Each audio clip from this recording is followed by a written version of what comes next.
You said, Yeah. and then you mentioned the bulk boxes. You're almost about to throw them out or just give it away or Yeah. something. But I'm assuming you decided to you stuck to it, right? You just kept it and then sold that at the vending first vendor event you went to, right? Yeah, I did end up keeping it. We sorted everything and then we put them out on my table, my vending Right. table at our first event.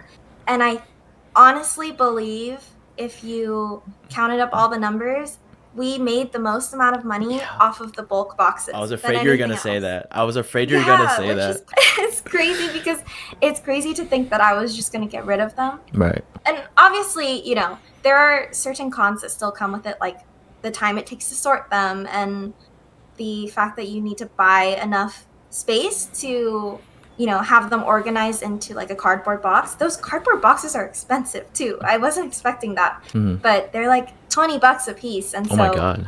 yeah. Hmm. And it takes up a lot of space on the actual vending table. Hmm. So those are, I think, the cons to having bulk available, which is why I think a lot of vendors don't do it. But just so you know, I made the most amount of money off of those bulk boxes than Hmm. anything else. So I'd say it's worth it. Did you like see like a pattern of people like when they went through the bulk boxes? Were they looking for like specific cards, or like how would you know someone was gonna get something from the bulk boxes? Because if I were to look at bulk boxes, like for me, it'd probably be for like a certain Pokemon that I just love, and I know that has like a Mhm. thousand of like basic, cards of.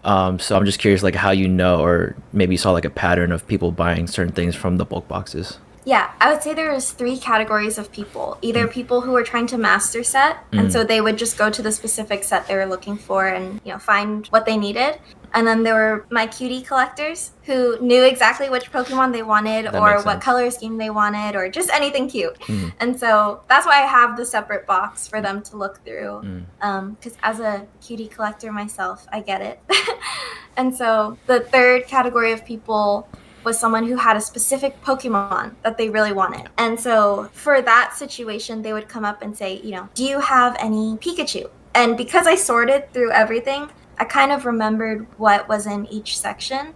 And so I could refer them to like, hey, I know that there's a lot in this set or that there's a lot in the yellow section of the Mm. cute bulk, anything like that. So Nice. And like again, like you made the most amount of money in your bulk boxes that you were going to throw out, yeah, which is crazy. exactly.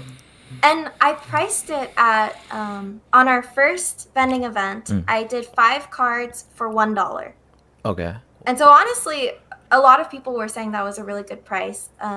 So I'm happy, and maybe that's why a lot of people were going for the bulk box. But Hmm. yeah, it was 5 for $1 at that time. So